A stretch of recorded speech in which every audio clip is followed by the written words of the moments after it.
Bueno, buenas tardes a todos y bienvenidos a esta nueva edición de lo que sea el Rincón del Residente. Es una actividad que dejamos ahí un poco parada, después del verano la hemos retomado y se nos ha ido alargando porque por cuestión de fecha a veces es muy difícil con la profusión de actividades que tenemos. No sé si decía afortunadamente, pero que es cierto que tenemos muchas actividades y ahora como a mí me gusta decir un poco que como después de la pandemia se han abierto las puertas al campo y ahora todo el mundo viaja y todos tenemos un montón de actividades y de reuniones, lo cual es muy positivo porque nos podemos ver, aunque solo sea desde este punto de vista virtual. Bueno, hoy el Rincón de Residentes este miércoles se va a hacer desde el Hospital de Puerto Real. Se va a hablar de obstetricia, de hemorragia puerperal, un tema que es verdad que nos encontramos con frecuencia cuando estamos en el paritorio, en esa actividad diaria, y que a veces nos lleva a unas situaciones realmente conflictivas. Para ello nos van a exponer dos residentes de Puerto Real, Cristina Pedreño y Carlos Vega, que yo lo he visto aquí ya que están ellos aquí preparados y lo van a hacer estupendamente, y sus tutores son Carmen González y Ángel Vilar. Así que yo no voy a hablar más, nada más que os voy a dar paso. Adelante, enhorabuena, muchas gracias por participar en esta actividad y bueno, estamos todos deseando oíros. Adelante y nos oímos.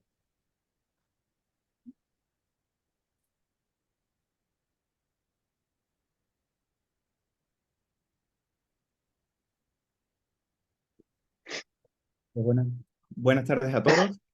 Aquí en la pantalla compartida de nuestro ordenador, la presentación. Sí, sí, se ve bien. No, de verdad, perfecto. Bueno, pues como ya ha dicho el doctor Fiol, somos Cristina Rojas y yo soy Carlos Javier Vega Reina, actualmente residentes de cuarto año del Hospital Universitario Puerto Real, en Cádiz, y vamos a abordar este primera edición del Rincón de Residentes de este nuevo curso escolar, un tema muy importante como es el de la hemorragia puerperal.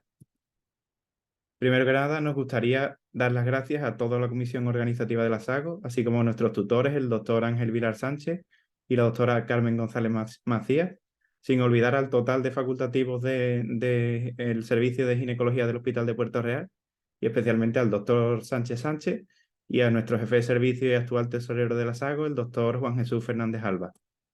La realización de estos eventos y así como habernos podido brindar la oportunidad de poder presentarlo. Muchas gracias a todos y esperemos poder estar a la altura. Así que sin más dilación comenzamos con la sesión en cuestión. Para empezar, nos gustaría comenzar resaltando un poco la importancia del tema, ya que cada día, según los últimos estudios, mueren un promedio de 800 mujeres por causas prevenibles relacionadas con el embarazo y el parto. Haciendo una cuenta simple, 800 mujeres al día por 365 días que tiene el año, nos arroja una cifra muy preocupante de en torno a 290.000 mujeres anuales que mueren por una causa relacionada con el embarazo y el parto, principalmente la hemorragia puerperal masiva. Poniendo un poco en contexto a nivel mundial el tema, cabe destacar que del total de todas estas muertes, el 99% de ellas se producen en países en vías de desarrollo. De hecho, si comparamos el riesgo absoluto de fallecer por una muerte, por una hemorragia puerperal masiva en un país de desarrollo, la incidencia es mucho mayor, de en torno a 1 de cada 1.000 en países en vías de desarrollo con respecto a 1 de cada 100.000 en países desarrollados. ¿Vale? Por tanto, es claro que la atención oportuna, adecuada, durante y después del parto puede salvar la vida de muchas gestantes y recién nacidos por todo el mundo. Pues, ¿cómo definiríamos la hemorragia puerperal? La hemorragia puerperal se define como la pérdida de cualquier cantidad de sangre que cause inestabilidad hemodinámica en una paciente.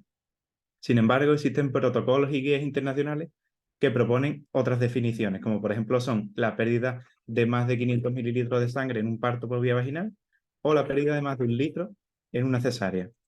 La podemos clasificar como precoz o tardía en función de si ocurre en las primeras 24 horas del parto, la clasificaríamos como precoz, o tardía si ocurre pasadas las 24 horas del parto hasta las 12 semanas postparto. Con respecto a la incidencia, pues la incidencia no es nada desdeñable, no debemos olvidar que se sitúa en torno al 1 al 5% del total de partos, siendo hoy la primera causa de mortalidad materna en todo el mundo.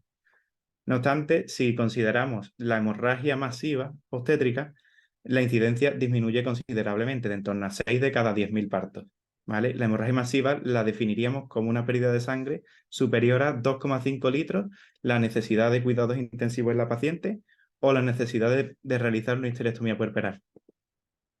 Aquí les presento la tasa global de hemorragias puerperales registradas en Andalucía por el Grupo Español de Seguridad Obstétrica, que nos arroja una tasa de 1,3 casos de hemorragia puerperal de cada 100 partos que tenemos en Andalucía. Con respecto a las causas, pues debemos recordar que la hemorragia posparto ocurre tras la separación de la placenta del útero por dos mecanismos principales. El principal es por un efecto de hemostasia mecánica mediante la contracción del miometrio que comprime los vasos que dan aporte sanguíneo a la placenta. Y el segundo mecanismo es por la producción de factores hemostáticos a nivel de las deciduas, como son la liberación del factor tisular, el inhibidor del activador de plasminógeno, etc. Las principales causas de hemorragia posparto las podemos englobar en la denominada regla de las 4 Ts, en la que será importante valorar el tono uterino, el trauma, que incluye la rotura uterina y los desgarros obstétricos, el tejido, que incluye la retención de restos placentarios, y la trombina, que incluye todas las coagulopatías que la asocian. Comenzamos por la primera T, tono uterino. Pues valorar el tono uterino justo después de un parto nos permitirá descartar o diagnosticar una atonía uterina.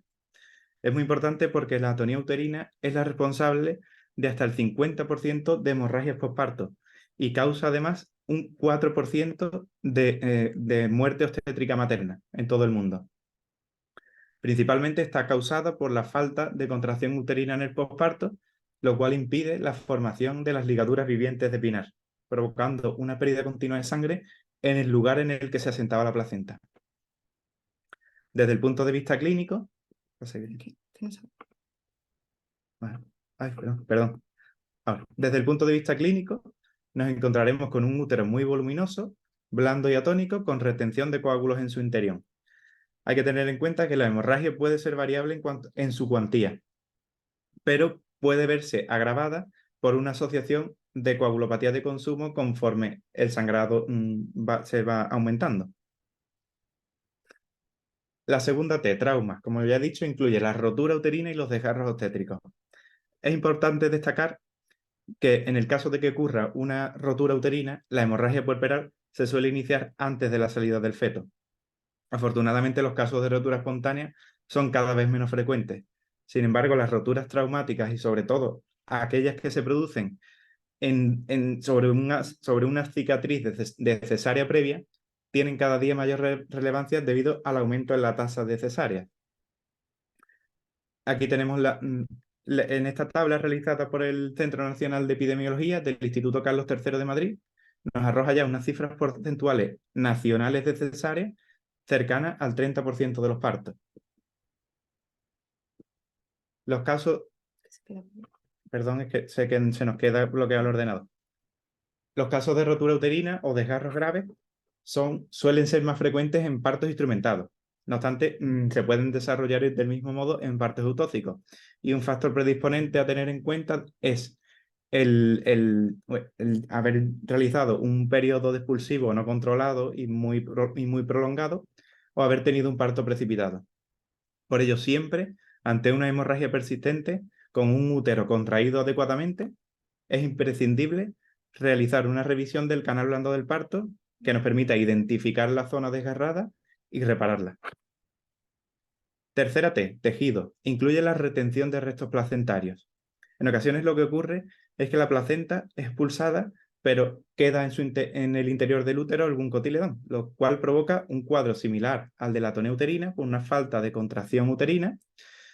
Por lo tanto, será muy importante revisar siempre la integridad de la placenta. En ocasiones lo que puede ocurrir es que si la pérdida de sangre no es muy llamativa, en el momento el cuadro puede pasar desapercibido y ocasionar hemorragias puerperales tardías, con el posible riesgo de infección de los restos retenidos. La cuarta T incluye todas las coagulopatías. Están ocasionadas principalmente por la pérdida de factores de coagulación debido a la hemorragia y a un fenómeno de coagulación intravascular diseminada debido al paso de tromboplastina masiva al torrente de circulación materna. En ausencia de tratamiento adecuado e inmediato, este cuadro conduce rápidamente un shock hipovolémico y fracaso multiorgánico, por lo que será de vital importancia actuar con la máxima rapidez posible. En la siguiente tabla les dejo de forma informativa las principales causas de hemorragia posparto, así como su prevalencia y los factores de riesgo asociados a ellas. Sí. Vale.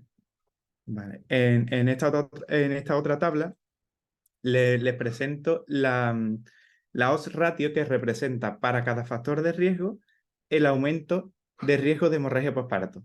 Pongamos un ejemplo. En el caso de que tengamos un trabajo de parto superior a 12 horas, pues el riesgo de hemorragia posparto se multiplica por 2, a expensas de una alteración del tono uterino. ¿Qué medidas tenemos para diagnosticar una hemorragia posparto? Pues este es un problema actual e histórico de la hemorragia puerperal, y es que las estimaciones de la pérdida de sangre suelen ser bastante inexactas. Para ello, a lo largo de la historia, se han ideado mecanismos para calcular la pérdida de sangre. Las principales son la estimación visual, y la estimación visual es la práctica estandarizada actual en todo el mundo para evaluar la pérdida de sangre después del parto. Lo que ocurre es que esta medida, que no es más que simplemente recontar las compresas empapadas en sangre o incluso hacer un cálculo estimado simplemente de un posible charco que tengamos en el suelo, pues ha demostrado durante décadas que es muy inadecuado y tiene unas estimaciones muy inexactas que varían de en torno a un 50% menos de sangre de los valores realmente perdidos por la paciente. Para ello se idearon las bolsas de recolección. Las bolsas de recolección no es más que una bolsa recolectora calibrada que se coloca debajo de la paciente inmediatamente después del parto y nos permite registrar de forma más exacta la pérdida de sangre. Por otro lado, tenemos la clasificación del shock hipovolémico, que se trata de una tabla que en función de distintos datos clínicos, como son el pulso, la presión arterial, la perfusión de los miembros, el nivel de conciencia de la paciente, pues nos permitirán graduar el shock hipovolémico en ausente, leve, moderado, grave. Y además nos permitirá estimar la pérdida de sangre. Pasando ya al tratamiento de la hemorragia posparto, pues lo primero será realizar medidas de control básico, como son, primero, administrar oxígeno a la paciente, bien sea con mascarilla con reservorio o incluso con gafas nasales, siempre con el objetivo de mantener saturaciones arteriales por encima del 95%. Del mismo modo, obtener 2 buenos accesos venosos periféricos para poder estirar sueroterapia e insertar una sonda de Foley para evacuar la vejiga. Del mismo modo, podemos realizar compresión de la aorta abdominal justo por encima del ombligo, con el propósito de disminuir el sangrado mientras se instauran las demás medidas encaminadas a controlar el sangrado posparto. Igualmente, debemos realizar masaje uterino externo y masaje uterino bimanual en caso de que sea posible. Con respecto al tratamiento farmacológico, pues el primer escalón del tratamiento es la oxitocina. Consiste en la primera línea de tratamiento de la hemorragia posparto. Tiene una vida media corta, actúa de aproximadamente unos 5 minutos de vida media, pero un inicio de acción aún más rápido, de 2 a 3 minutos desde su aplicación. Y además una de las ventajas es que puede mantener el efecto residual hasta 1 hora después de su administración. Aquí les dejo los siguientes esquemas de administración de la oxitocina, que consisten principalmente en, al principio, inundar los receptores con una dosis de carga de oxitocina y posteriormente mantener la perfusión de oxitocina. En las cesáreas de bajo riesgo podemos emplear el esquema de administración de la regla de los 3, que consiste en administrar 3 unidades internacionales de oxitocina intravenosa en carga rápida en 1 minuto a la paciente, valorar el tono uterino a los 3 minutos y, en el caso de que sea inadecuado, administrar otras 3 unidades de oxitocina. Esperar nuevamente otros 3 minutos y, si el tono sigue siendo inadecuado, pues otros 3 unidades de oxitocina. La argometrina. La argometrina se trata de un alcaloide derivado del cornezuelo de centeno que produce contracciones rítmicas y tetánicas del miometrio. Tiene una vida media de aproximadamente 1 hora e inicia su acción aproximadamente a los 2-3 minutos de su administración. Aquí les dejo los siguientes esquemas de administración y siempre es recordar que el máximo número de ampollas debe ser de 5, considerando la ampolla como la presentación de 0,2 miligramos. La dosis máxima sería de 1 miligramo cada ampolla separado 20 minutos entre ellas. El Carboprost.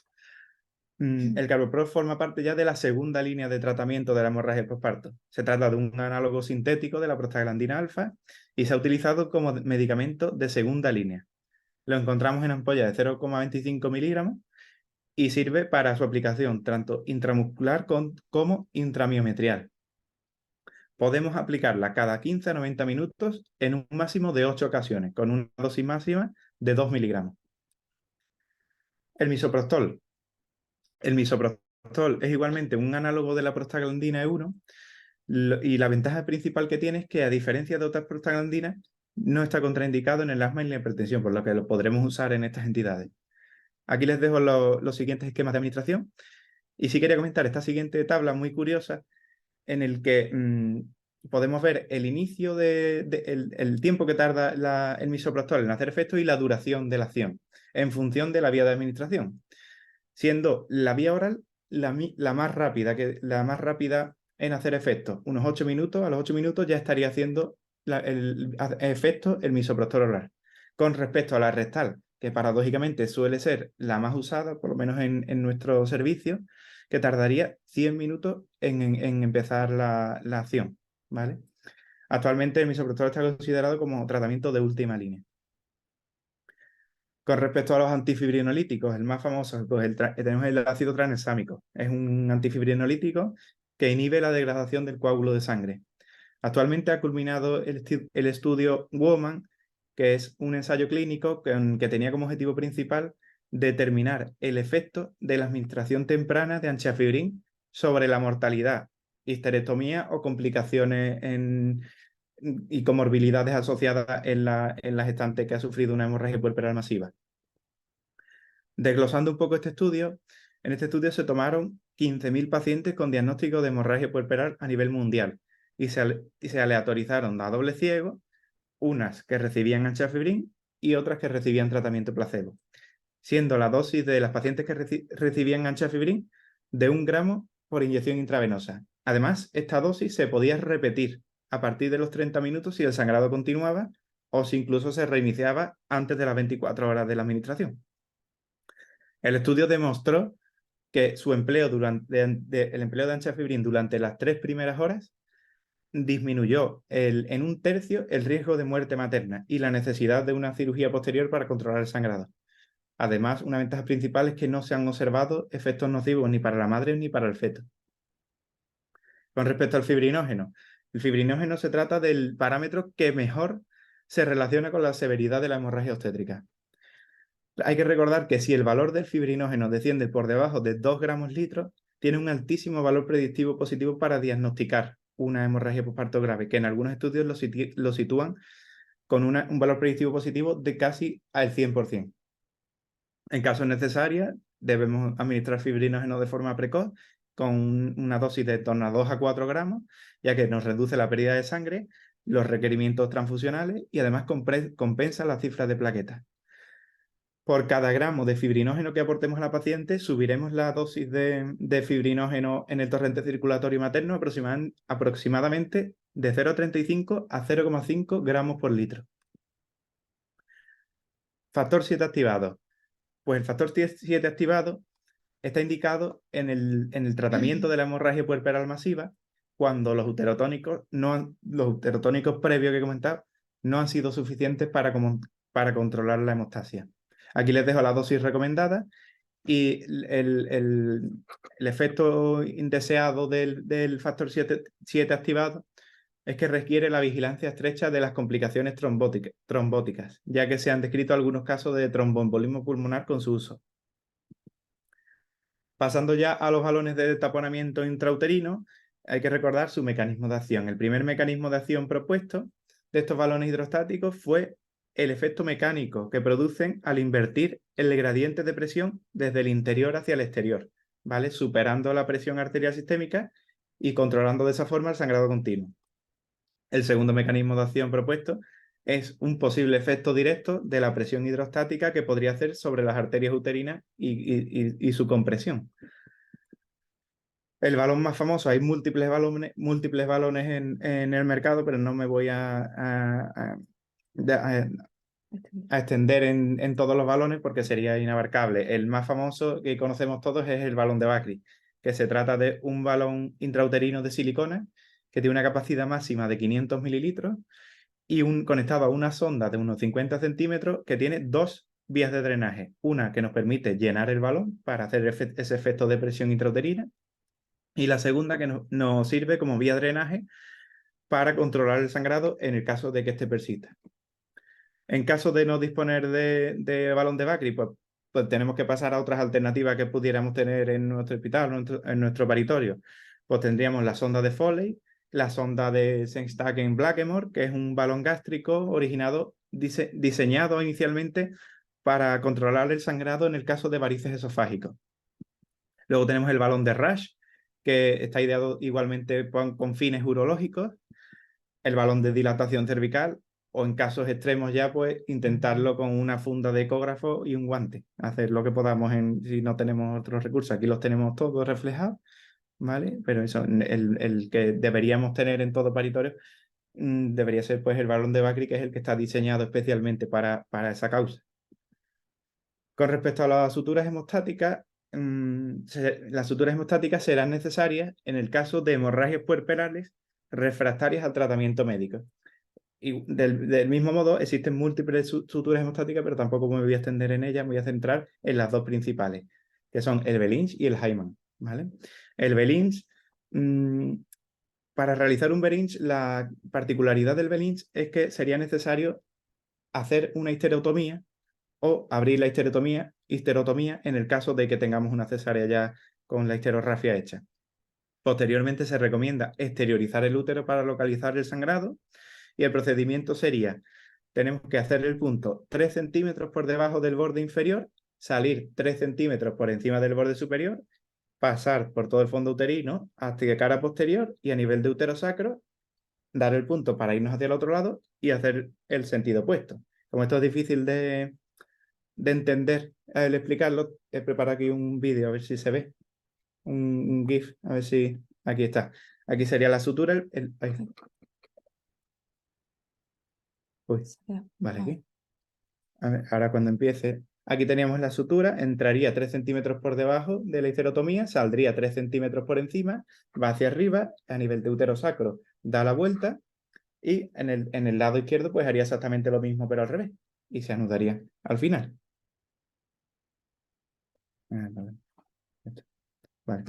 Y luego tenemos las suturas de Hyman, que es una modificación de la técnica Belinch que se usa con mayor frecuencia para la hemorragia postparto en los partos vaginales. ¿Vale? Es mucho más sencilla, ya que no hay que realizar una histerotomía ni abrirla. Consiste únicamente en realizar un punto de sutura por encima del peritoneo vesicouterino, atravesando de cara anterior a posterior el fondo uterino y anudándolo a nivel antero superior. O sea, hacen dos, uno al lado derecho y otro al lado izquierdo, y se anudan lo más fuerte que se pueda. Otras suturas que no me quiero extender, pero bueno, las dejo aquí por si las queréis consultar, son las suturas de Makina Takeda, la sutura de 8, la sutura Pereira, la sutura Oakuba o la sutura Hackenthal. Con respecto a la efectividad de las suturas hemostáticas, no existe ningún ensayo clínico en la actualidad que compare una sutura hemostática u otra, ¿vale? Ni que demuestre qué sutura es superior a la anterior. En esta tabla pongo el resumen de lo único que he encontrado, en el que se resumen 11 artículos con las diferentes técnicas de sutura hemostática, resaltando principalmente el porcentaje de hemostasia que consigue cada una de ellas, el número de suturas utilizadas, la necesidad de histerotomía y la posibilidad de un embarazo posterior. Y seguidamente les dejo a la doctora Cristina Pedreño, que va a presentar a continuación un caso de atonía uterina que tuvimos en el servicio hace poco. ¿Vale? Sí. A continuación vamos a presentar un caso clínico sobre una atonía uterina real que tuvimos en nuestro centro. Era una paciente, una mujer de 31 años, un peso inicial de 80 kilos, un peso final de 100, una talla de 166 centímetros, sin enfermedades de interés, no estaba operada previamente de nada, un grupo sanguíneo de 0 positivo y como único a destacar que era fumadora de unos 4 o 5 cigarrillos al día. Como antecedentes ginecobstétricos, lo único a destacar es que era primigesta sin otros datos de interés. El curso del embarazo fue totalmente fisiológico. Acudió a la consulta final de embarazo a las 39 más 5 semanas, estimándose un peso de 3,759 kg, correspondiente a un percentil 87 customizado. Dentro del curso analítico, las serologías fueron negativas y los screenings del primer trimestre fueron de bajo riesgo. La hemoglobina se mantuvo estable durante toda la gestación. A destacar O'Sullivan patológico en primer y segundo trimestre con sobrecargas orales normales en ambas ocasiones, un Frinos en el 656 en la analítica del tercer trimestre y no era portadora del Streptococcus galactiae. Ingresa para inducción de parto por gestación en vías de prolongación a las 41 más 3 en nuestro servicio. La exploramos y tenía un cervix formado, cerrado y posterior, por lo que iniciamos maduración cervical con misoprostol 25 microgramos, precisando durante el primer día de inducción 4 dosis. A la mañana siguiente acude a paritorio para valoración, presentando un cervix borrado un 50%, permeable a 2 dedos, centrándose en una consistencia media con bolsa íntegra, por lo que procedemos a aneuresis artificial, fluyendo en líquido amniótico teñido 3 cruces, por lo que comenzamos inducción con oxitocina. Comenzamos con nuestro protocolo de inducción de oxitocina desde 6 ml/hora correspondientes a 2.000 unidades por minuto de oxitocina, hasta alcanzar una dosis máxima de 60 ml/hora a las 5 de la tarde, dosis que permanece estable hasta el fin del parto. A las 7 de la tarde entra en fase activa de parto al alcanzar los 4 centímetros de dilatación. Posteriormente realiza una evolución favorable hasta alcanzar la dilatación completa a las 11 de la noche. Se dejan 2 horas de fase pasiva y se continúa con pujos activos en cama. Pasamos a valorar a nuestra gestante al paritorio para comenzar con pujos activos en posición de listotomía y pese a todo persiste en primer plano, por lo que indicamos una cesárea urgente por sospecha de desproporción cefalopélvica, naciendo a las 3 de la mañana una mujer viva, Apgar 910, un peso de 3,615 kg, una talla de 54 centímetros, un perímetro cefálico de 35, que no precisa asistencia pediátrica, con pH correctos. Comenzamos intraoperatoriamente la profilaxis de hemorragia posparto. Ponemos 5 unidades en bolo de oxitocina y dejamos una perfusión de 20 unidades de oxitocina en 500 ml de suero a 125 ml/hora. Al no conseguir un tono uterino deseado, pautamos también intraoperatoriamente un Metergin intramuscular.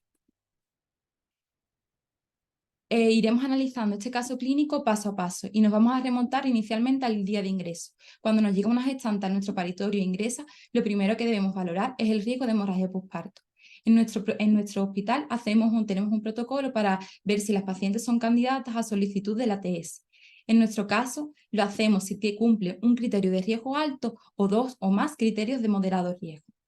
Dentro del alto riesgo tenemos las alteraciones placentarias, como la placenta previa, el acretismo, la gestación múltiple, haber tenido una hemorragia previa, la preeclampsia grave, alteraciones en la coagulación o trombocitopenia. De moderado riesgo, más de 4 partos, más de 40 años, miomas, polihidranio, peso fetal estimado de más de 4 kilos, la inducción del parto, hemoglobinas menor a 9 o hematroquitos menor a 30 o pacientes que hayan tenido tratamiento con heparina o aspirina en indicaciones diferentes a la prevención de la preeclampsia. En nuestro caso, solo cumplía un criterio de moderado riesgo, que era la inducción del parto, por lo que no se solicitó TS a su ingreso. Dentro de los factores de riesgo intraparto, de alto riesgo tenemos el sangrado activo intraparto y de moderado riesgo la fiebre o la coriamnionitis, los trabajos de parto prolongado o el tratamiento de sulfato de magnesio. Y nuestra gestante, en este caso, también cumplía solo un criterio de moderado riesgo, que era un trabajo de parto prolongado. Queremos presentar este metaanálisis que se publicó en febrero del 2021, recogía 27 estudios concluyendo que una proporción sustancial de las hemorragias posparto ocurren en ausencia de factores reconocidos actualmente como factores de riesgo de hemorragia posparto. Se confirmaron muchos de lo que hoy en día conocemos y que evaluamos como criterios de evaluación, siendo de ellos los que mayor asociación encontraron la hemorragia posparto previa, la placenta previa, el desprendimiento de placenta. Incluían nuevos factores de riesgo que actualmente no se encontraban, que son la hipertensión, la diabetes y el origen étnico, en este caso los pacientes asiáticos, y en esta revisión no encontraban asociación con la obesidad, con el asma y el alcohol, el tratamiento con aspirina ni la edad. Nosotros finalizamos nuestra cesárea y la señora pues va a URP cuando nos avisan por una hipotensión de 837, comenzando con un sangrado antiguo abundante y precisando por anestesiología 7 miligramos de efedrina. Aquí os mostramos nuestro protocolo esquematizado de actuación de hemorragia posparto. En este momento vamos a ir paso a paso y nos centramos en la valoración inicial. Iniciamos nuestro protocolo de valoración inicial. Lo principal es demandar ayuda. En este momento estamos junto al equipo de anestesiología, la paciente está monitorizada, cogemos una segunda vía periférica, está sondada porque acaba de salir del quirófano y solicitamos un ecógrafo, donde se ven múltiples coágulos intracavitarios que extraemos de forma manual, quedando una cavidad uterina vacía. En este momento también nos planteamos la etiología, lo que comentaba mi compañero de las 4T. No tenía alteración de la coagulación conocida, no tenía por qué tener una causa del canal del parto, la retención de resto la habíamos descartado a nivel ecográfico, por lo que sí que parecíamos que estábamos ante una atonía uterina. Y pedimos en ese momento la TS, pedimos un hemoQV porque estábamos en la URP, que el resultado fue de 8,5 gramos, y pasamos 1 gramo de anchafibrin. Pedimos una analítica, en nuestro centro tenemos como un perfil hemorragia, que es una analítica completa que incluye gasometría y fibrinógeno. Y comenzamos con un masaje uterino enérgico y nuestros fármacos uterotónicos de primera línea. En este caso, nosotros dejamos un peso de 2,5 kilos, ponemos oxitocina, la regla de los 3 que ha comentado nuestro compañero, ponemos 2 dosis de Mavate separadas en 15 minutos y dejamos 5 citotest intrarrectales. Y dejamos además a la paciente con 40 unidades en suero de 500 mililitros a 125 mililitros hora. Llegan los primeros resultados analíticos, teniendo una hemoglobina en 8,6 y un fibrinógeno en 486, una coagulopatía que en ese momento no estaba instaurada. Paciente que en este momento, ante las maniobras de primera línea, está estable, mejora las tensiones y se controla el sangrado. A las 7 de la mañana nos vuelve a llamar la URP por un nuevo empeoramiento hemodinámico con tensión en 70-30, una frecuencia cardíaca en 125 latidos por minuto, lo que hace un índice de shock que se calcula mediante el cociente entre la tensión arterial sistólica y la frecuencia cardíaca en 0,24 y un sangrado activo moderado. En este momento hay una ausencia de respuesta a los fármacos de primera línea y una ausencia de respuesta a los masajes uterinos enérgicos. Pasamos al tercer escalón. En este momento se baraja la posibilidad de la colocación de un balón de Bacri, pero no había disponibilidad en ese momento en nuestro centro y por la inestabilidad hemodinámica se decide reintervenir a la paciente entrando en quirófano a las 7:30 de la mañana. Se observa un útero atónico sin sangrados activos en cavidad, por lo que se decide un tratamiento quirúrgico conservador, realizándose una sutura del Belinch y ligadura de las arterias uterinas, finalizando la cirugía a las 9 de la mañana. En este momento, nuestra paciente tenía una hemoglobina de 5,1, un INR de 1,92, un tiempo de protomina en 43 y unas plaquetas en 40.000. Finaliza la cirugía y pasa a UCI.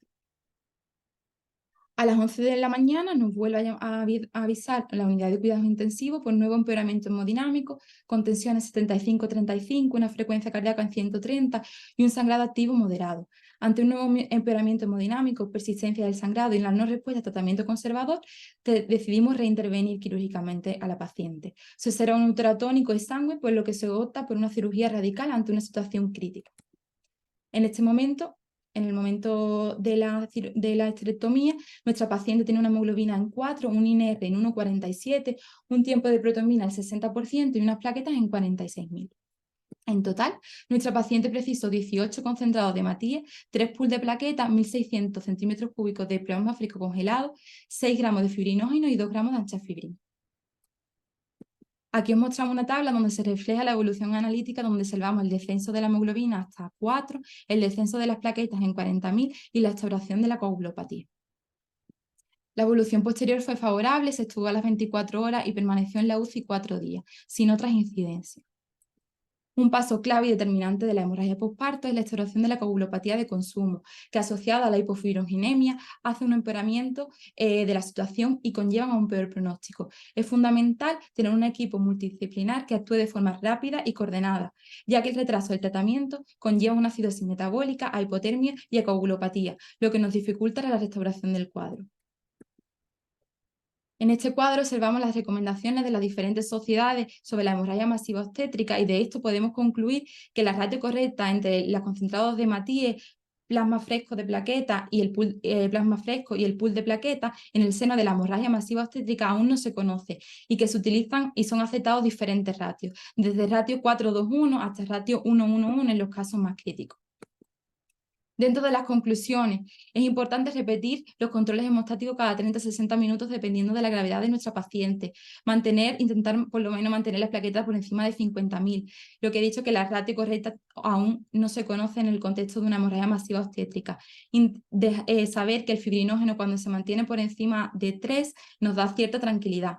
Y como dato curioso, que el cociente entre el tiempo de tromboplastina y el tiempo de protombina alcanza 1,59, puede ser que ya sea demasiado tarde para comenzar con una infusión de plasma, por lo que podemos considerarlo como un valor límite.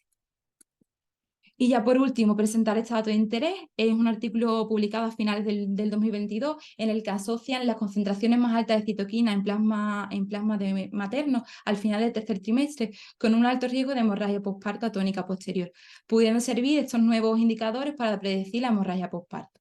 Los principales biomarcadores fueron el factor de crecimiento de fibroblastos, la proteína alfa-1 inflamatoria de macrófago y el factor de células madre, que tuvieron una diferencia más significativa, con una sensibilidad de especificidad que rondaban el 80%.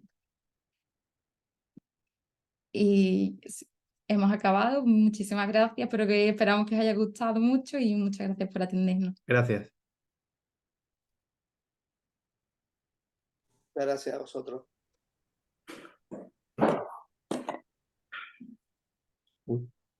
Hola, mi nombre es Pedro Sánchez, pertenezco al Hospital de Puerto Real y he participado también en la autorización de este caso, quería presentar a los dos expertos con los que contamos hoy y, por supuesto, por anticipado darles las gracias.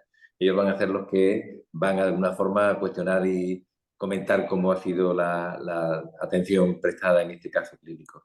Por un lado tenemos al doctor Lucas Cerrillo González, que es jefe de sección de obstetricia del Hospital Virgen del Rocío de Sevilla, que es un magnífico experto y con una experiencia dilatada en este tipo de casos.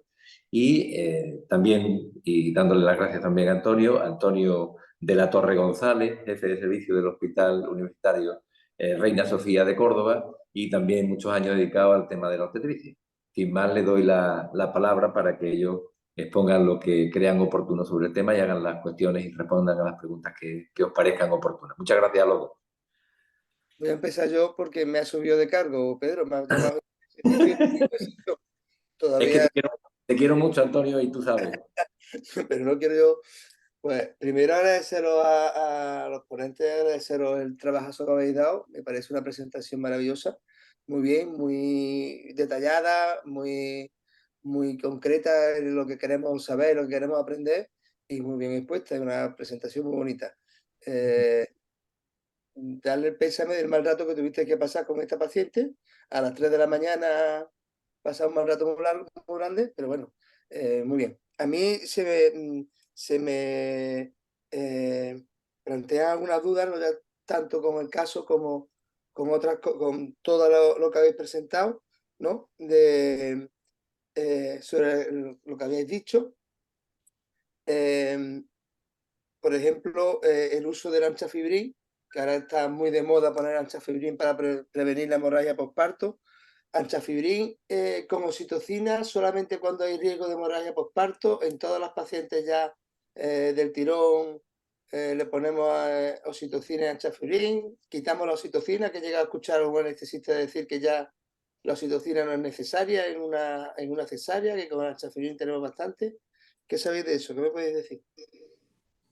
Bueno, pues sí que es cierto que el uso del anchafibrin incluso en las cesáreas electivas, que es donde están presentes los anestesistas, por lo menos en el hospital que yo conozco, en el hospital de Puerto Real donde trabajamos, depende en muchas ocasiones a criterio del anestesista que esté. Es cierto que hay algunos anestesistas que lo ponen de forma rutinaria y otros que no lo ponen. Y que es cierto que como planteaba y ha resuelto el estudio Woman, el anchafibrin no ha demostrado efectos adversos ni para la madre ni para el feto. Entonces yo creo que sería conveniente pues adoptar su uso de forma sistemática, junto con la oxitocina, claro está. A no ser que salgan estudios que demuestren lo contrario o que su o que demuestren que la asociación no sea beneficiosa, pero creo que sería coherente por lo menos plantearlo. En nuestro hospital sí que anestesiología lo pone de forma sistemática en la cesárea de alto riesgo, no nos ponen en la cesárea de bajo riesgo. Y siempre concomitantemente con la asociación.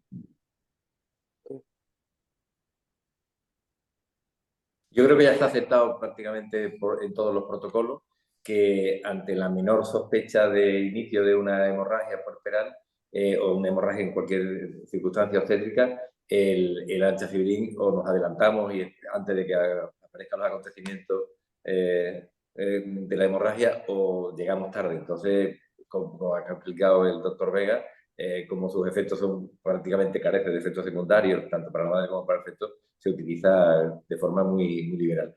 También va a depender de quién controle la hemorragia. En nuestro hospital no disponemos de un hematólogo de presencia física a las 24 horas, con lo que tenemos un protocolo que está bien diseñado y compartido con los servicios de hematología, anestesia y obstetricia, pero que el que dirige realmente el tema de la hemorragia en circunstancias así de urgencia es el anestesista. No sé, Lucas, si tú tienes otra experiencia con el uso de la anchafibrin. No, bueno, la experiencia que nosotros tenemos con el uso de anchafibrin es excelente. Hay un cambio, un antes y un después, cuando empezamos a utilizar ácido tranexámico. Nosotros lo usamos también, como habéis dicho vosotros, Carlos, dependiendo también mucho del anestesista o de la circunstancia. Es verdad que el concepto, el criterio de decir, bueno, en todas las cesáreas de alto riesgo, muchas veces tenemos dificultad en definir exactamente cuál es una cesárea de alto riesgo. Y como habéis dicho en la presentación, un porcentaje muy alto de hemorragias postparto aparecen en pacientes que no tienen etiquetado o no tienen la etiqueta de alto riesgo. Pero en definitiva, nosotros rápidamente, al momento de la llamada por una sospecha de hemorragia o confirmación de hemorragia postparto, aunque sea una baja sospecha, lo primero que prácticamente tenemos ya incluido en nuestro quehacer es empezar con la perfusión de 1 gramo de tranexamen. Yo, ya que me has preguntado, Pedro, aprovecho también para daros la enhorabuena. Me parece que habéis hecho una presentación excelente, muy, muy completa. No os habéis dejado prácticamente nada en el tintero. Sí tengo algunas cuestiones que trasladaros, algunas dudas y también alguna indicación por si puede servir de ayuda en el futuro. Una de las cosas que os traslado y que a nosotros nos ocurre también y que no le veo mucho sentido porque muchas veces nos da demasiada seguridad es hacerle inmediatamente un hemoCUR a la paciente. Son datos prácticamente irrelevantes porque no nos informan realmente del estado. No ha dado tiempo a hemodiluir, no ha dado tiempo a que la hemorragia se manifieste en términos de analítica. Y sí, como habéis puesto vosotros, estar muy atentos a los signos de shock cardiogénico, ¿no? La taquicardia, la frialdad, la palidez, la sensación de ansiedad o de angustia que puede manifestar la paciente y activar rápidamente el protocolo. En este caso, teniendo en cuenta lo que habéis hecho y los pasos, la verdad es que uno lo ve y se da cuenta de que habéis hecho un procedimiento estandarizado y progresivo. Me llama la atención que no dispongáis o no tuvierais en ese tiempo, en ese momento, un balón de Bacri, porque, y esto sí quería trasladaros a vosotros, y es muy importante, los minutos iniciales en una hemorragia postparto son cruciales. El manejo rápido y las decisiones rápidas son capaces de revertir una situación que se va autoperpetuando. La pérdida de sangre altera la coagulación, la alteración de la coagulación aumenta el sangrado, disminuye más el tono y se autoperpetúa. Por eso, lo importante es la poca importancia que tiene rápidamente un hemoCUR cuando hay otros datos que nos pueden informar. Y en este sentido os quería preguntar si vosotros en vuestro hospital no tenéis la posibilidad, porque evidentemente el caso parece ser que se derivó hacia una coagulopatía muy precozmente, ¿no? ¿Vosotros disponéis en vuestro hospital en laboratorio de la posibilidad de hacer un tromboelastrograma? Sí. Lo tenéis. Y no se hizo a esta paciente, ¿verdad? No sé, sí, Vale. a raíz de ese caso sí que tuvimos reuniones con anestesiología y yo creo que ya está instaurado, pero no sé, en ese momento seguro no sé. Vale. No, nosotros también, nosotros ya lo disponemos, al principio, hace años no lo teníamos y la verdad es que son muy útiles porque desde el primer momento te dice exactamente si existe un trastorno de coagulación y en qué área de esa coagulación, en qué producto está más deficitario y ayuda muchísimo. Así que yo os animo a que cuando lo tengáis, que lo utilicéis y que hagáis partícipe a todos los profesionales que están para que lo pidan. En nuestro caso siempre lo pide el anestesista, porque es el que está en la cabecera de la paciente y nosotros estamos en otras cosas, pero es muy importante y a veces pues, son de gran ayuda. Un comentario, Lucas, a ese respecto, de que nuestro hospital, un limitante que tenemos es que no hay hematólogo de guardia, de presencia física. Entonces, sí es cierto que recientemente hubo otro caso en otra cirugía ginecológica, y lo que sí tienen es ahora en la unidad de reanimación postquirúrgica, en la URP, un aparato que sirve para realizar el trombolastograma en la URP, digamos que casi que a pie de cama, con lo cual, bueno, eso facilita muchísimo y suple la carencia del hematólogo. Obviamente te da una información crucial. Sí, el tromboelastograma simplemente hay que aprender a interpretarlo, que no hace falta ser hematólogo. En nuestro hospital lo hacen los analistas que están de guardia. Es verdad que luego, en este caso, el hematólogo te puede ayudar mucho a ver qué elemento es el que tienes que ir pasando, ¿no? Pero bueno, que si lo tienes bien y si no lo tienes, hay hospitales que yo sé que no lo tienen y esta es una herramienta que es de muchísima ayuda. Sin duda. Y ya está, ahí Nosotros apuntado. no lo tenemos. ¿El qué? Nosotros no lo tenemos. Vosotros no lo tenéis. Y es verdad que el anestesista es el que se encarga de todo el manejo de petición de sangre, de productos de fibrinógeno, de la coagulación de cualquiera, porque como tú bien dices, nosotros estamos en otros menesteres, mientras ellos son los que se encargan del manejo de la coagulación. Entonces, nosotros no tenemos trombolastograma, que no sería mala idea, porque además te ahorra muchos pasos, ¿no? O sea, realmente qué es lo que necesitas y no pierdes tiempo buscando qué producto le voy a poner o qué no le voy a poner. Sí, porque hay Yo quería veces, preguntar, habla, Lucas. no, que digo que a veces es, bueno, es abundar otra vez en lo mismo y ya está. Bueno, depende mucho de los hospitales, evidentemente. En mi hospital lo tenemos porque hay hay mucho volumen de cirugía y sobre todo el tromboelastograma se empieza a utilizar y empieza a notarse el beneficio en las hemorragias masivas que ocurren después de los trasplantes. Entonces, bueno, te da una ventaja y es que algunos trastornos de la coagulación no tienen implicación, no conlleva una alteración, una modificación de los tiempos, y además a veces cuando esperamos a que los tiempos se alarguen, ya es demasiado tarde y el tromboelastograma te dice exactamente en qué punto de la coagulación es en el que hay que actuar y se adelanta mucho, se acelera el procedimiento.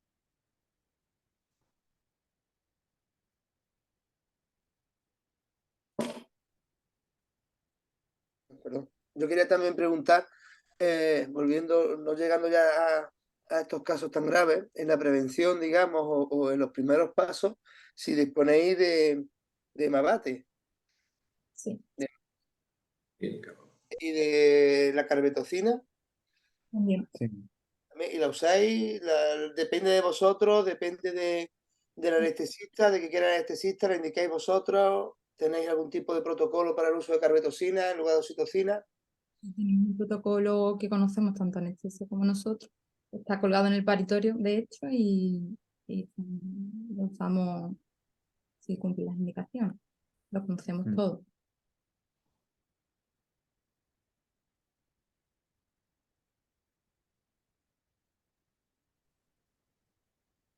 ¿No hay ninguno que esté escuchando por ahí que quiera preguntar algo?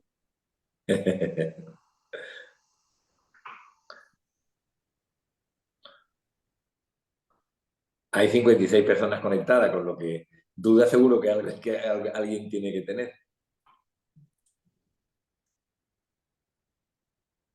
Bueno, dudas con respecto a la presentación creo que pocas porque, insisto, ha sido una presentación excelente y yo me uno a lo que ha dicho al principio Antonio, que aparte de felicitaros por el trabajo, pues también ser conscientes del mal rato que se pasa y de la sensación siempre cuando tienes una situación así, de la sensación de que hemos podido hacer o que podíamos habernos adelantado, siempre se te queda ese mal sabor porque evidentemente es una paciente que, como he visto, estuvo a punto de fallecer, ¿no? Ha estado muy mala, en una situación muy límite.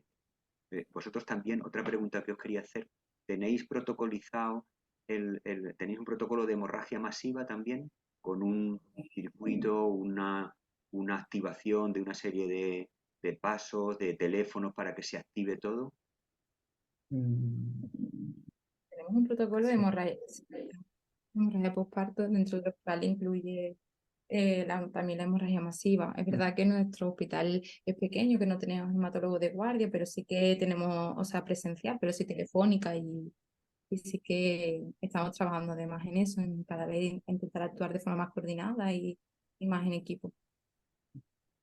Yo, de hecho, conozco que el servicio de anestesia de nuestro hospital tiene como código ISTU, tienes el código de hemorragia masiva puerperal y tienen pues una cesta donde ponen los fármacos que van a necesitar para tenerlos todos en una misma localización, e incluso algunas chuletas a lo mejor de la posología, por si no recuerdan en la posología del factor 7 activado, o cualquier cosa que sea necesaria en ese momento y que con las prisas y el estrés del momento pues ni caigas ni dónde está el factor 7 activado, ni quién lo tiene, o si la auxiliar es nueva y no sabe dónde está, pues está todo localizado en un mismo sitio al que todo anestesista sabe dónde acudir. Eso creo que es muy útil. Lo que sí yo he notado es cierta diferencia cuando en el hospital existe un hematólogo de presencia física. Es lo que dice Lucas, en algunos protocolos existen unos teléfonos de activación, como el código infarto, como el código ictus y demás, ¿no? Donde marcando ese teléfono se llaman al sitio desde el que se ha originado la llamada, se derivan a hematología, anestesia, a todo. Y cada uno empieza a asumir el tratamiento desde su área, ¿no? El anestesista se dedica a tener al paciente dormido, relajado y bien hidratado. El hematólogo se dedica a todo lo que es la administración de los productos que van a hacer que no entre en una coagulopatía, y el ginecólogo a solucionar el problema del desgarro, de la hemorragia y demás, ¿no? Eso es lo que... Y la sensación que tengo es que cuando existen esos diferentes escalones, pues se actúa de forma mucho más eficaz. En los hospitales más pequeños, pues tenemos que recurrir a lo que tenemos. Como dice Carlos y la doctora Pedreño, en los hospitales existe un protocolo que está perfectamente consensuado, que se ha explicado, que conocen tanto los anestesistas como los ginecólogos, sobre todo todos aquellos que hacen guardia, y que la verdad es que se actualiza con cierta regularidad y funciona, bueno, pues bastante bien, bastante bien. No sé, Juan, ¿Habéis planteado hacer un simulacro? Porque cuando tú tienes una hemorragia masiva en una cesárea, está claro que aquí estamos todos, ¿no? Está el anestesista, está el ginecólogo, pero una hemorragia posparto, una hemorragia masiva en un parto eutóxico, que está en el paritorio, que la que está en la matrona que te llama, esto está sangrando mucho, la mujer se me está mareando. tenéis y hay que llamar al anestesista y sabemos lo que se monta en un paritorio cuando pasa esto, el auxiliar por un lado, la matrona por otro, el pediatra que llevaba el niño también por otro, todos gritando, todos chillando, y nadie sabe quién tiene que llamar, qué tenemos que hacer. ¿Habéis planteado alguna vez un simulacro de, no vosotros y Lucas, que también me está oyendo, todo lo que me estoy oyendo, de hemorragia masiva en un paritorio? Plantearlo sí, hacerlo no. Plantearlo lo hemos planteado, pero hacerlo no lo hemos llevado a cabo. Esa es una técnica muy americana que, bueno, yo hace años que conocí. Nosotros no lo hemos hecho. Nosotros hemos hecho ya varios simulacros, que lo tenemos, porque lo tenemos protocolizado, de cesárea emergente, un lazo de cordón, de este que llega por la puerta, un desprendimiento que llega por la puerta, y tener hecho el simulacro de cesárea emergente, quién tiene que llamar a quién, dónde hay que pedir, qué es lo que hay que hacer, ¿no? Se graba en vídeo y después se mira dónde hemos fallado, qué es lo que hemos hecho, qué es lo que dónde tenemos que mejorar, ¿no?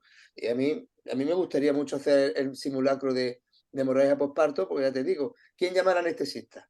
¿A qué anestesista? Nosotros tenemos 3 anestesistas, que es lo más complicado. ¿A qué busca llamas? ¿Al de epidurales? ¿Al de quirófano? Y llama al anestesista. ¿Quién llama al anestesista? ¿La auxiliar? ¿La matrona que está allí que si cose o me está poniendo el suero o el anchafibrín mientras yo estoy dándole un masaje? Total, que al final muchas veces cuando estamos en un paritorio y que no es un quirófano, donde pueden estar todo un poquito más organizado, es interesante tener eso también controlado, porque hablamos siempre de la hemorragia postparto en el quirófano, y yo creo que a mí me da más miedo me dan todas, pero la del paritorio me da mucho miedo porque la mujer no está abierta todavía, y esas realmente dan un poquito de yuyu, por lo menos a mí. Sí, es importante, nosotros si lo hacemos es importante hacer simulación y practicar estos procedimientos, pero en situaciones lo más cercanas y lo más reales posible para coordinar bien y hacerlo de forma periódica. Eso debería formar parte de nuestra formación, de los residentes y en forma multidisciplinar, efectivamente. Anestesia, obstetras, residentes, matronas, incluso laboratorio, que para agilizar estos casos que, como he dicho antes, hay una regla que no recuerdo muy bien del minuto de oro o de los 3 minutos de oro que en el momento que se pase de ese momento entra por así decirlo, en bucle, todo el trastorno se autoperpetúa y se convierte en una situación prácticamente irreversible, como ha pasado en el caso que habéis presentado.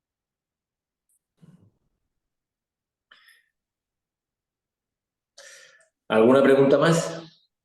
¿Alguien de los asistentes quiere hacer algún comentario, alguna felicitación? También es aceptable.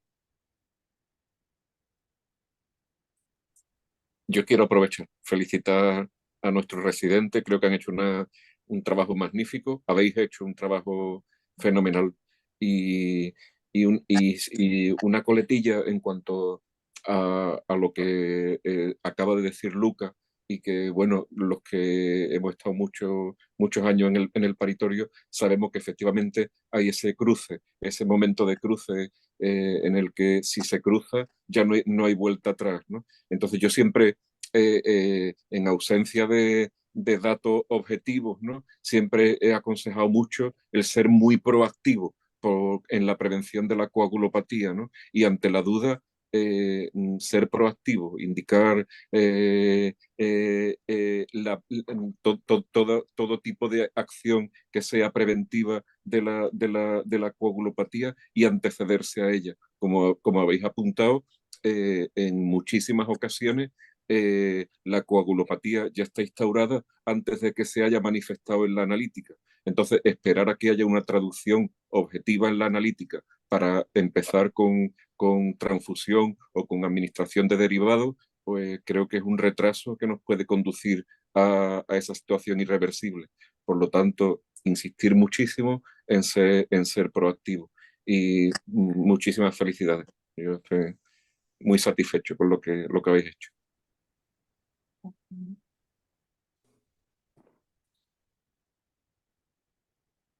Bueno, no sé si estará por ahí el doctor Fiolo, ha tenido que ausentarse. Javier. Pues entiendo que sí. Yo creo que ya hemos cubierto el horario, teníamos hasta las 9. Dar de nuevo las gracias a los expertos que nos han acompañado y que han puesto luz y han participado en esta jornada. Por supuesto, a los residentes que han preparado el tema y a los asistentes, que creo que hemos llegado a 56 o 57 conexiones. Desde aquí animar a los diferentes hospitales a que soliciten participar, y a los residentes que soliciten participar en esta y en otras convocatorias, en otras reuniones que se organizan desde la SAGO. Y nada, pues nos vemos en la próxima. Muchas gracias a todos. Gracias y enhorabuena. Felicidades. Y de verdad.